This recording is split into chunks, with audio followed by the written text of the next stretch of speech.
So it is time to discuss about the opportunity of next session, which is very important for the Thai investments and also the opportunity to invest in CLMV countries. All right, the topic would be the dynamics of Thailand upcountry economy. The panelists once again in this session are including Kun Janice Van Ekeren, CEO Bank of Ayutthaya Public Company Limited, Kun Wanchak Buranasiri, Chief Operating Officer from Sansiri Public Company Limited, Kun Supawadee Punsri, Senior Director, Bank of Thailand, and the panel discussion will run by our moderator, Dr.Pipat Luengnaruemitchai from Phatra Securities Public Company Limited. May I now invite all panelists and our moderator on the stage to discuss the opportunity. Please welcome all the panelists. Thank you.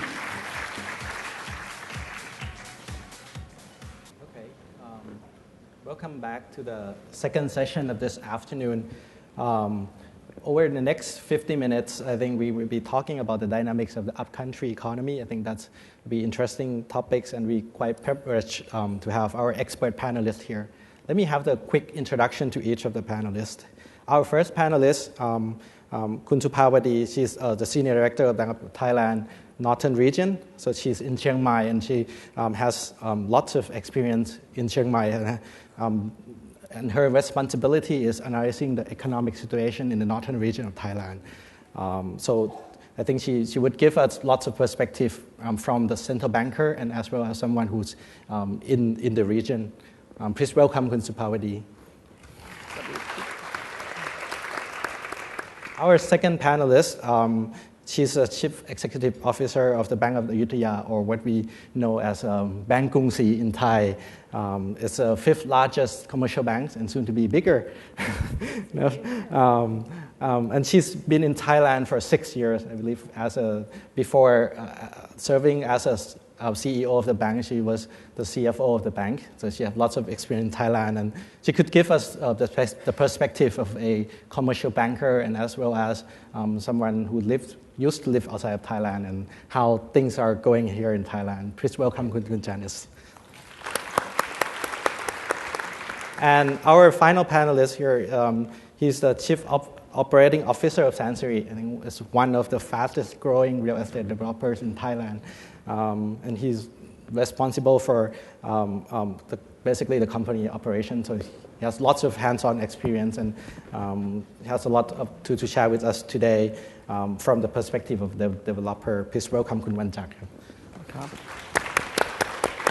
So let me begin our discussion today. I think in the distant past, I think everybody know that the economic and business development has been concentrated in Bangkok, and people know of Thailand as Bangkok and Bangkok of Thailand. But in the past several years, I think the upcountry economy has been catching up, and the growth has been the big growth driver for the Thai economy. And rising income of the people over there has been changing their consumption spending and changing how companies are doing business over there. And we as a Phatra take the urbanization, development of the new cities and urban cities around outside of Bangkok as one of the key themes that would support the long-term growth of Thailand and of course the corporate earnings. But recently with the market volatility picking up, I think investors seem to lose some faith in the urbanization theme and consumption growth of Thailand. So I think it's quite timely to talk about this today. And let me start off first question, and I would ask each of the panelists a broad question, and they could give us some picture about, do they think that the urbanization is a long-term theme for Thailand, or is it just a short-term hype that investors were excited about? So Kun Supawadee, let me start with you. You have been following the economic data in Chiang Mai and elsewhere in Thailand, and as a central banker and someone who has the direct experience in the upcountry economy, what do you see as the key changes, and what is changing over there? What are the drivers for these changes, and do you think it's a long-term trend or not? Okay, I'm having some slides coming up, but before the slide comes up, I can probably say a little bit about the overview of the upcountry economy size, because I guess you probably, everybody think of Bangkok when you come to Thailand, but let me go over the economy size, the growth, and the size of the population of the upcountry economy so that you have some good idea of the size compare of the whole country. If we go to, and we can skip to slide 4, you can see that I'm talking more about the 3 regions of the economy. I mean the north, the northeastern, and the southern region, because Bangkok. If you see Bangkok and vicinities comprise of the GDP, what we call gross regional product is about 44% of the GDP of the whole country. And if you look at the 3 regions, it's about 1/3 of the GDP, right? And another thing that I would like to mention is that the growth of the upcountry economy pretty much are from the private consumption and the government expenditure. We didn't rely so much on the exports like the whole country. So I have to say, if you go look at the next slide, you can see the growth line, the GDP growth of the the 3 regions is of smoother curves. The country's curve is pretty much up and down, because we trade with the global economy, but the regional economies, we have our own domestic growth and private consumption. So the curve is pretty much smoother.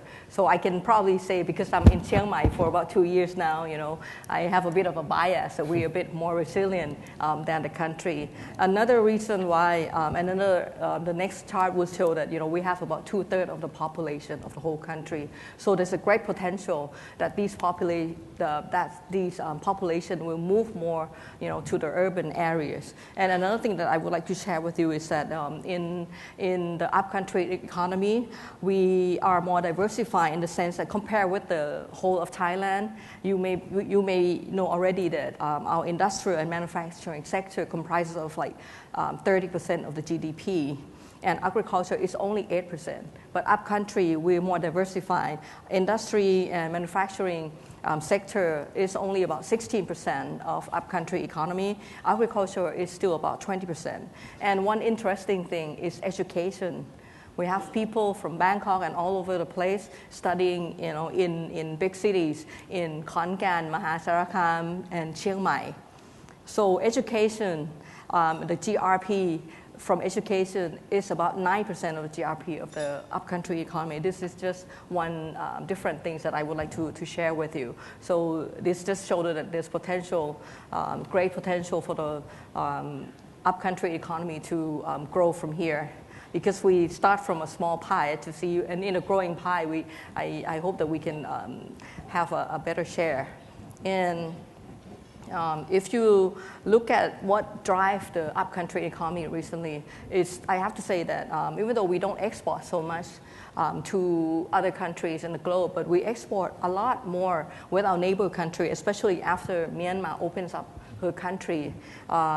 If you look at this chart, the export growth, is about 20% plus in the past 2 years. And this year, the growth is slowing down a little bit to about 8%. But I have to say that because there's a big flood in Mae Sot of Tak province for about 2 weeks.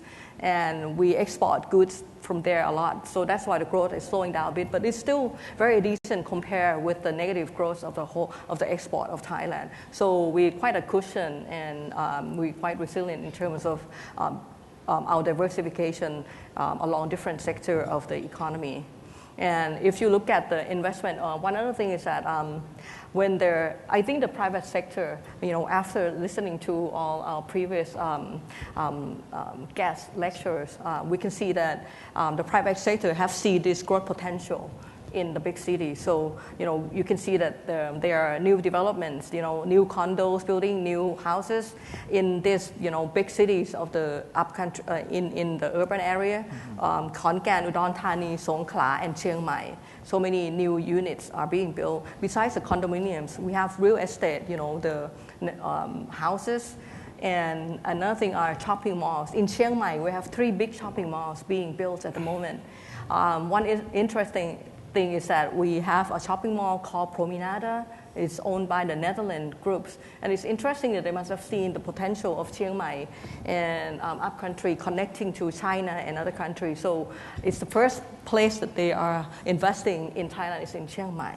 And besides shopping malls, hospitals, Chiang Mai has a vision to be a medical hub for the neighboring countries and to serve, the southern part of China as well. Even Chiang Mai University got some budget of like 2 billion baht to build a new CPAT medical center. It's being built right now. It's about like 450 beds hospital. It's quite a huge function. So, it's all fronts, not just condos and houses, but, we have shopping malls. We have modern trades coming in, to Chiang Mai, Khon Kaen, and different places, and different big cities as well. And another promising prospect that helps support all these developments are the tourism industry. The growth is along with the country, it's about 20% in different regions. Well, it's slowing down a bit, but the latest figure of Chiang Mai is back to about 20%. And maybe I should stop here for the time being. Okay, so that's a broad-based growth that you kind of see over there. Okay, let me turn to you, Janice. I think your bank has an extensive network. I think some 55% of your bank branches are outside Bangkok. It's a greater area. You must see lots of opportunities in terms of business outside of Bangkok. What's your view about upcountry economy, the urbanization and everything? What do you think this is a long-term trend for Thailand? Yeah. Thanks, Dr. Pipat. It's really a pleasure to be here. I would say that what we're seeing in terms of trends from the banking perspective very much echoes the economic statistics that you were sharing with us. If we look overall, what we consider to be urban, we consider it to be population centers with more than 50,000 people. So if you look at Thailand right now today, that's roughly 30 communities. And we do see those communities growing. I wanted to share a number of statistics with you because I think that helps to understand and see the trends. One of the things, as Dr. Pipat mentioned, this is now into my 7th year here in Thailand. We've had a lot of economic ups and downs. But as you look at the trend, Thailand is very resilient, and it keeps coming back again and again, and it keeps coming back stronger. And what I think has been very memorable about Thailand is that it doesn't tend to have strong overheating. As you look over the last 16 years, we've had moderated growth, and I think you're going to continue to see that as we go forward. So as we look at urbanization today, from our perspective, we think about 34% of the Thai population today resides in urban areas, and we see that growing at about 1.8% over the next 3, 4, 5 years. So we think that's going to be a consistent trend. It's interesting, we see income growing faster upcountry than Bangkok. Certainly Bangkok income levels are much higher and will remain higher, but that gap continues to close. And that's offering basically more opportunities for consumers. When we look at urban consumers, we define them as individuals that are earning more than 15,000 baht per month. Under current rules of the Bank of Thailand, that's the current level where you can have a credit card. So as the people move in, and we've had minimum wage increases in both 2012 and 2013, you see more customers that are coming into this area. And as a result, you see a much more stronger potential for consumption and for business and farming development going forward. When you look at the number of households in Thailand, we've actually seen over the last 5 years 2.4% growth in the number of households. Only 0.3% of that's been in Bangkok. So the vast majority of the growth in households has actually been upcountry. A couple of the key things I wanted to point to from a commercial banking perspective. If you look at the distribution channels today across Thailand, branches have continued to expand. You mentioned earlier we have 55%. Over the last several years, we've actually been putting most of our new branches have been going into upcountry areas. So that trend is accelerating, and I think you're going to see more of that going forward. With ATMs or access to cash, that has been even more pronounced. So we've added over 750 more ATMs upcountry. Overall, for the whole industry, you've seen 103% growth in ATMs upcountry in Thailand versus roughly 53% in the Bangkok metropolitan area. So I think that's very telling of what you're seeing in terms of trends. One thing that we're also doing in the bank is we're really expanding beyond to see how we reach consumers going forward. So it's not just about the branch footprint or the ATMs going forward. We see mobile banking, both from online channels and from actually mobile phones, is growing substantially. We see this as a big area. This makes banking accessible to many of the urban areas, particularly with the increase in traffic that we're seeing in those areas. So banking is becoming more accessible as you see the population grow. If I shift to products and talk a little bit about products, I mentioned earlier we look at urban consumers as being over 15,000 baht. Our credit card franchise is the #1 largest franchise in Thailand. We've actually seen the number of credit card accounts grow over the last 5 years by 30%. The outstanding balances have grown by 38%, and the actual volume is gone 43%. So what you're seeing is more urban consumers, and they're actually shifting from a cash-based society that we've traditionally been to more of electronic base.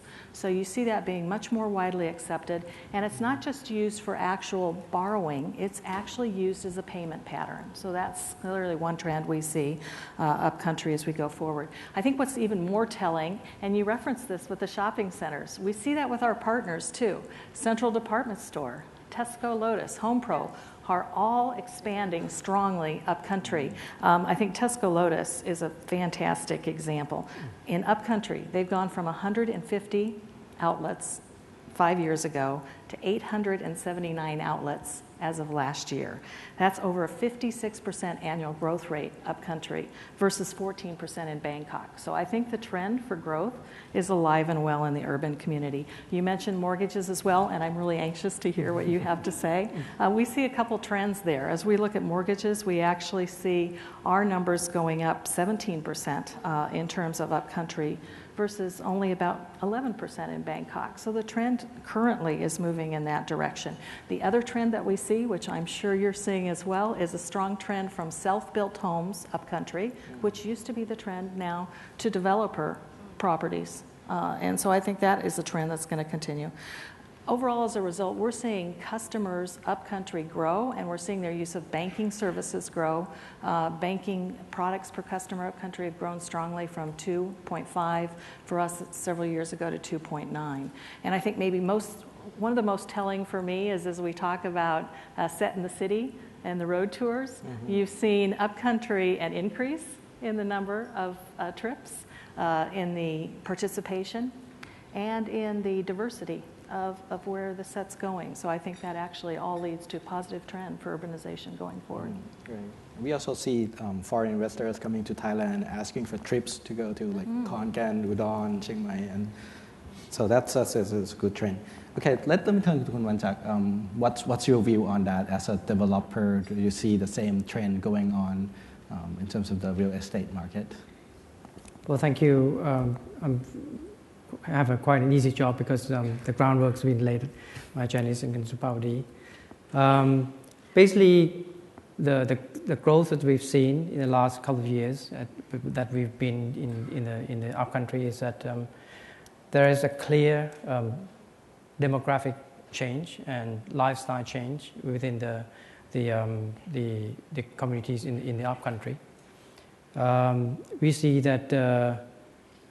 I do have some slides, but I'm not sure whether they're coming up. Okay. This is one of the slides that we use in our presentation.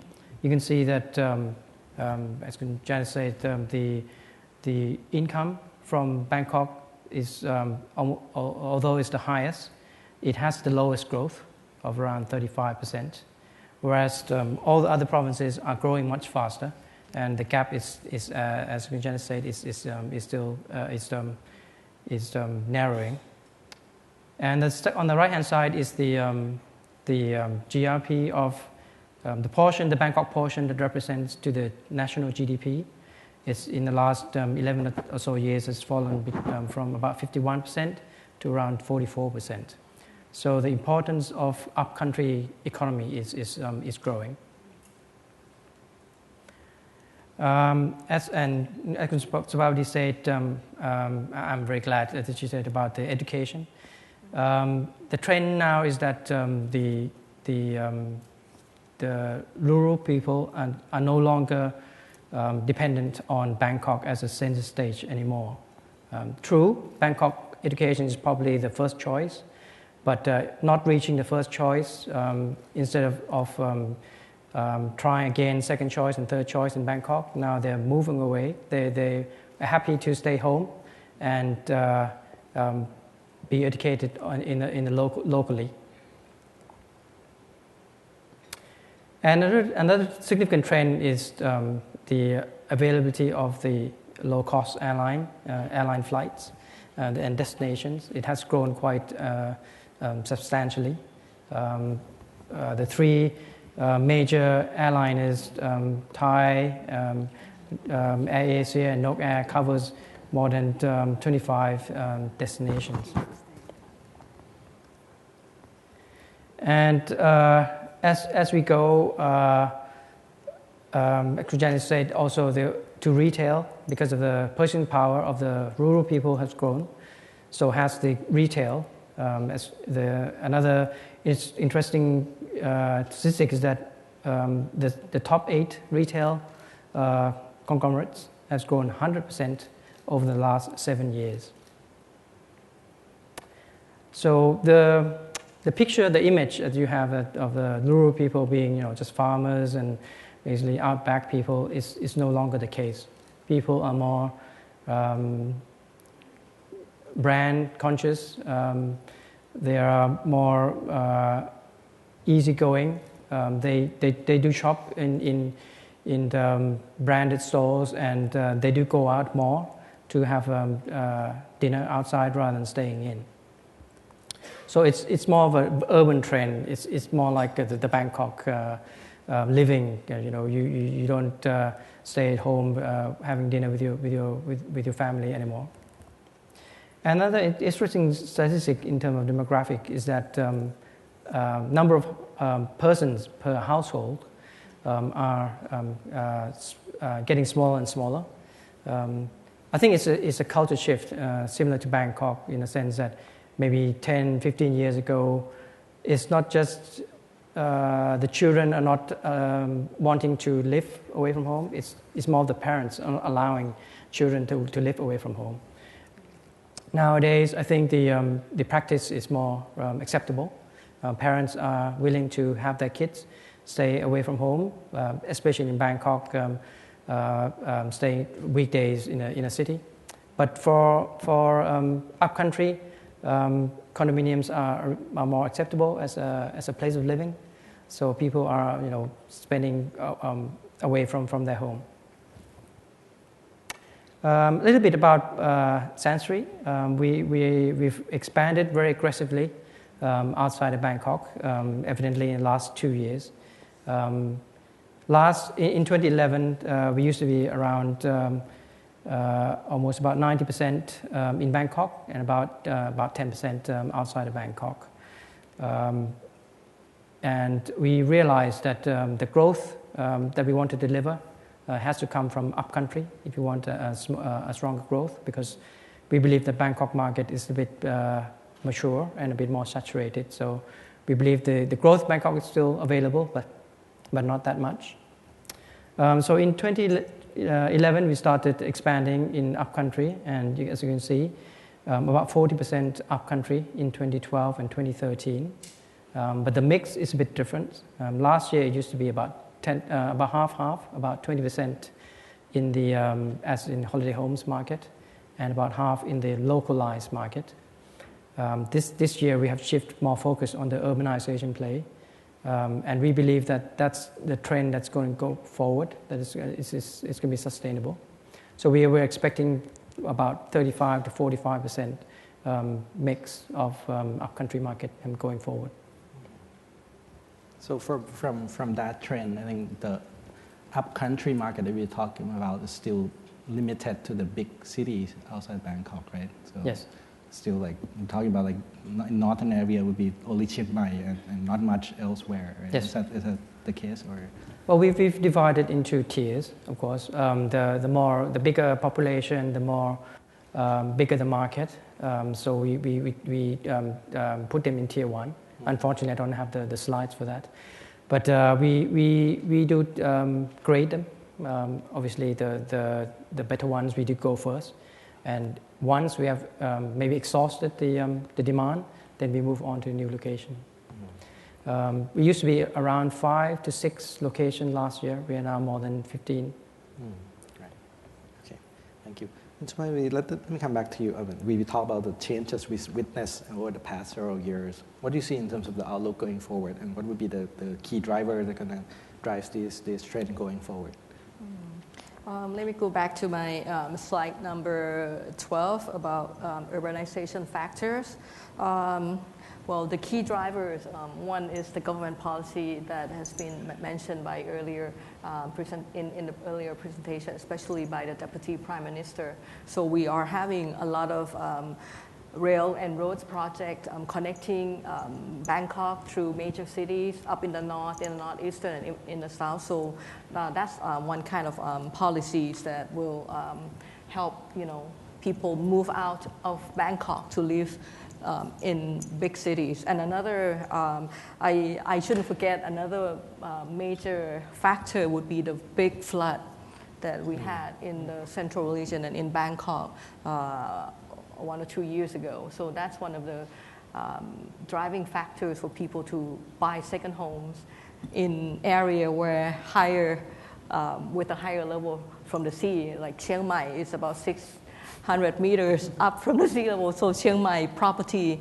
condominiums have been selling so well. There are a bit of oversupply at the moment, but still, I think developers like Sansiri knows very well of where to slow down, and now the market is correcting itself a little bit. But the potential for urbanization there is, it's really here to stay. The second factor is, Dr. Pansak talked a lot about China. That we are connecting with them. But in fact, I would tell you another view that China also would like to connect with us. We have ASEAN-China FTA in 2010. And China has already built major road system like R3, R3A to connect with our Ponyo-Tin highway, and we're just waiting for the bridge to open up, and then the transportation down from China to Thailand would be a lot easier. Even now, in Chiang Mai, you see, I see with my own eyes several times earlier in the year that there's really a caravan of cars of Chinese tourists driving in cars. They come in I think one caravan has probably 30 or 40 cars. And besides cars, they come through flights. There are many more direct flights from Kunming or from Shanghai to Chiang Mai these days. So, China itself is, building the link to come down to Thailand, Myanmar, and Laos as well. And, as I mentioned already, Myanmar has opened the country, and because we have such a long border, I think over 2,000 kilometers along the borders, and the checkpoint, we have opened up more permanent custom checkpoints at some of our bordering towns, and those are the area where people trade freely. I mean, they trade a lot, over the bridge across, because I went to see those, and it's just so vibrant. You have to see them themselves, and that people are, we've been good neighbors with Myanmar for a long time already. So when you open up the permanent checkpoints, and it opens up, better opportunity. The trade flows more easily, and of course, the bigger picture would be the AEC itself. That would come into play, because when you can, there's an expectation that we can trade more with Myanmar, and with Laos and with Cambodia. So the positive sentiment is one of the driving force for the cities in the upcountry economy to grow. And so this is just a small chart to see that their economies are growing much better than ours at the moment. Like Myanmar I think this is the forecast by the Economics Intelligence Unit. They are expecting to, Cambodia, Laos, and Myanmar, and Vietnam, they're all growing more than 5% in GDP. And another major driving force is tourism. We have a lot more Chinese tourists coming in. They were walking about all over the place in Chiang Mai. Besides, I told you about the caravans already, but I was so surprised when I went into Chiang Mai University to attend a meeting, and there were Chinese tourists walking about in Chiang Mai universities, because I heard that there's a scene in this movie, Lost in Thailand, that was shown earlier in the year. This movie, I haven't watched it yet, but it's such a debut. I heard that they earn like 5 billion yuan. Right. And a lot of Chinese tourists, some of my colleagues were talking, they came partly because of this movie, because I saw the trailer. I think the photography is excellent there. Every scene about Thailand in the movie is so beautiful. I mean, if I were a Chinese tourist, I would have to come to Thailand. So tourism industry is really here to stay, and we have our own Thainess, Thai hospitality, Thai food, anything, and different regions has different things, like the northern Isan food has some, nice flavors, the southern food, the northern food. So these are really here to stay and will help the major cities growing better, to receive tourists. Okay, thank you. But as a central banker, you cannot be too optimistic, right? There must be some concerns or risks that in the back of your mind when you say those things, right? Well, yes, we've seen that as Janice mentioned, the credit growth in the northern, I don't remember all other regions so well, but let me tell you about the north. We see credit growth in the real estate sector growing something about 20%. But, for the timing we've been monitoring, but and I'm not, we monitor it closely, but for the time being, I think it's from the real demand. And, commercial banks are rather stringent on their credit extension already, as we can see, So those who come out and buy condos or houses in these big cities. Of course, we talk to developers. They say that some of them are really for speculation, for investment, but majority of them are really to build as to buy these for second homes, and as Kun Wanchak mentioned, sorry. Some of the change in the lifestyles, and for the time being, condominiums in Chiang Mai is not too expensive yet. For parents who send their children to universities in Chiang Mai, instead of renting, these days they pay up a little bit more and they can buy condos. So, that's just one other factor that would help support the urbanization. And once people live there, they probably would stay on and to live and work in Chiang Mai for a while because they already have housing. So that would support the urbanization of big cities like this. And Khon Kaen and Maharasakham is a similar picture. Khon Kaen growth in condo is quite large, but I think part of that is for the same reason. And because Khon Kaen is next to Laos as well, and there's a great opportunity for trade and services around that. And the urbanization, Kun Janice already mentioned, we got the same number. Our urban population is only about 1/3, so there's a huge potential. If you look at my slide 20, it will just build on what you mentioned. The world average is 50%, but for Thailand it's only about 34%. So there's a huge potential that people would live more in the city. And even for China, they have, I think about half of their population live in urban area already. But I was just reading in the newspaper a few weeks earlier that there's a trend. It's like a government guideline to drive 400 million more people to live in the urban areas. Because once people live together, they tend to be more productive. And, when you come together, then you can, think of doing business, and different other services will grow along with that. So I think it's really a long-term trend to stay, and more potential that we can have at least 20% more of urban population, to go along with the world average. Thank you. And Kun Janice, do you share the view in terms of outlook and risk going forward? Any concern that you may have from the commercial banking? I'm going to get this question in the next couple of days, so I'm going to answer a couple questions that typically we do here. Right. One, mortgage. You touched on that. It's very interesting, actually. One of the questions we get are, how many mortgages do you underwrite per person? And is there speculation going on in terms of people applying for multiple mortgages? And we do see that, but the trend is just as you point out. It's not for investment purposes. They're actually buying them for their children. So you see people that are coming in, and they may have 1, 2, or 3 different mortgages with us, but they're all considered owner-occupied because it may be the parents, and then they have a condo for their son, or they have a condo for their daughter.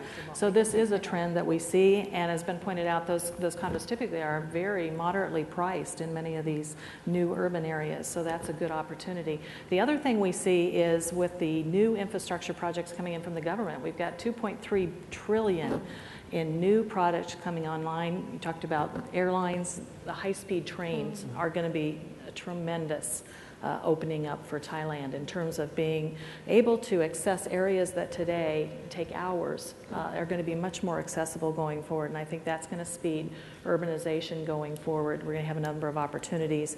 The relationship between Cambodia, Laos, Vietnam, Myanmar, huge potential for Thailand as we go to AAC. We're right in the middle of it all. We're right in the middle. And so with those infrastructure projects going on, that's going to open up more accessibility, and it's going to, I think, continue upcountry urbanization as we go forward. One other thing that I think is worth pointing out, and certainly for us, for Laos, we've seen huge demand. The countries are all very similar in terms of language. With Laos, we've just moved in. We're expanding our position in Laos. We are opening up a JV, providing consumer personal loans and auto loans in Laos. The language is very similar. Our brand names, Supawadee, Krungsri Auto, are already well known in Laos. So it, for us, as a commercial bank, to move into these areas is a relatively low cost and low risk venture because they already know us. So I think you're going to see more of that continue as we go forward. The other question I know we're going to get, and we certainly talk about this a lot with the Bank of Thailand, is the level of household indebtedness. So a recent Bank of Thailand report said 77% we're up to. But I think it's very interesting if you actually look down into some of those numbers. Of that 77%, only 41% is being financed by the commercial banks. So almost half of it is being financed primarily through the government banks, the SFIs, providing farming loans to stimulate support the farmers, to provide loans to SMEs. And so there's tremendous growth going there. They're not all consumption loans. So as we look at that 77%, yes, the number's going up, but it's actually going into infrastructure, going into new businesses, and that's going to continue to grow the economy and to support urbanization as we go forward outside of the Bangkok area. One of the things I think that's worth pointing out for us with our Krungsri Auto franchise, as we look, 62% of our volume now is coming up country, and 30% of that is in pickup trucks. So again, consumer loans, accounts and household debt, but it's actually being used to support and start new businesses, which I think is a very healthy sign. Another sign for us is our Supawadee business, which we consider to be a microfinance business. We've been in this business now for almost 4 years. We've seen our branches grow dramatically. We're now up over 270 branches across the country. 85% of our new branches we're putting in upcountry. There's very strong demand. And more than 80% of the volume, the business we're underwriting, is coming through those channels. So I think there is going to be sustainable growth in those urban areas going forward. Overall, I think just to wrap up for me as we look going forward, I don't think you're going to see the growth in the banking sector that you've seen. We've seen 20% loan growth rates in the last couple of years. We're going to be going back to more of a moderate, what we think will be in the range of 12 to 13% in the medium term. And we think that's very supportable because we see income going up roughly 7 to 8% a year. So I think we are looking at a sustainable. Yes, there's obviously risks, but as I started off, Thailand's amazingly resilient. It is an amazing place, and we're confident that we're going to continue to see further urbanization in the years ahead. Thank you. Let me have a following question with you. In the second and the first quarter GDP and the second quarter GDP numbers pointed to slowdown in consumption True. Do you see those numbers from your business point of view, either Bangkok or upcountries? Just want to gauge whether you see a sign of slowing down or not.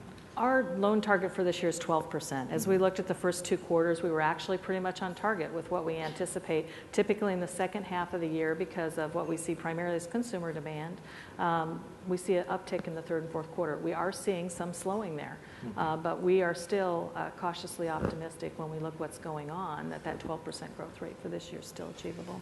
Okay, great. Thank you. And then Wanchak, let me come back to you about the question about the outlook and risk going forward. As a developer, do you face those challenges of the risks that we talk about and the slowing down of the economy or not? Well, I think the real estate business is more cyclical. So sooner or later, we have to overshoot things and we have to correct ourselves.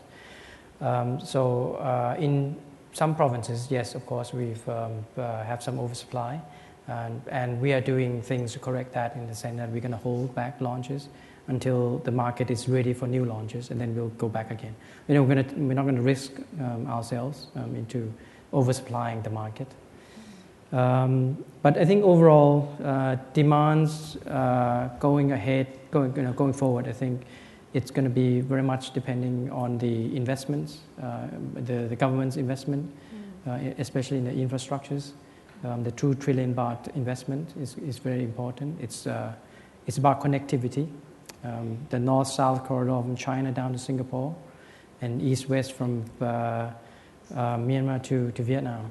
I think it's very important that we have that connectivity, and of course we're going to leverage off the introduction of AEC in 2015. But a few slides after this is actually Thailand is not just the center of AEC. We are the center of many other economic corporations as well. And we think that's going to be more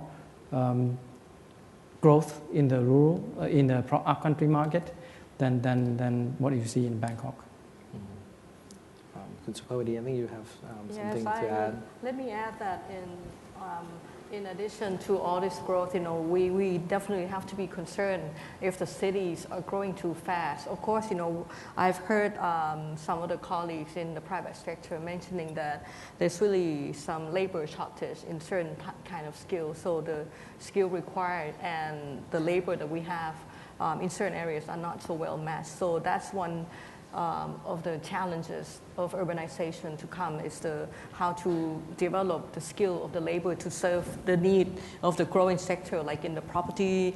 I heard that now construction is kind of slowing a bit in big cities, because we have, for example, in Chiang Mai, the developers have to wait for the big malls to finish first, then they would have the labor to continue on with some other smaller projects, because now there are several big projects going on, so the smaller projects have to wait up to get the skilled labor to handle certain construction processes, because not everybody can do all the construction. So that's one of the labor shortages and the skill mismatch. And of course if the city grows too fast and the infrastructure within the city is not catching up, for example in Chiang Mai now, we have quite a bit of a traffic jam as well, and the mass transportation system there is really a long way to go. We have all these little, the red little, the red bus that we use to transport. I mean, there's really no big bus system, and small shuttles. Yeah, and we have tuk-tuk and this red little pickup trucks, transporting people around. So you see a lot of motorcycles growth and many more cars, and it's really jamming up. So the city would have to come up with some real solution for to serve for this, especially if people more people are living in the urban area, because the traffic jam is really it's a cost to the economy.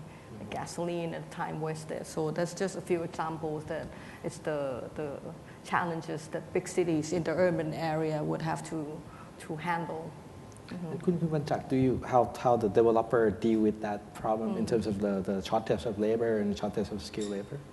We've moved away from conventional construction methods. We've started using prefabrication materials much more now, and I think that's a trend. We are primarily residential developers, so most of the residential developers tend to use more and more prefabrication materials now. So be less reliant on the labor themselves. But yes, in certain branches we still use conventional built methods, and we are facing with some delays, but I think it's still manageable. Delays may be a matter of days rather than a matter of weeks or months. So I think it's going to be much tougher as we go forward because of some of the labor force will probably be taken away because we go into in the infrastructure construction as well. So we have made a move away from conventional built. Thank you. And Kun Janice, you have any last word to say to add to what we discussed today in terms of that? I guess I'd just like to wrap up by saying thank you for the opportunity to come. I think this event, I've been several years, this is a great event. I hope you all take advantage of it because I think Thailand really is a land of opportunity as we go forward. There's a lot of opportunity for further growth, and you're going to continue to see that not only in Bangkok, but upcountry. All right, thank you. I think we have very fruitful discussion today. Can we please have a big round of applause to our panelists today? All right, thank you very much for another insightful session so we could see the opportunities to invest in upcountry or urbanization theme.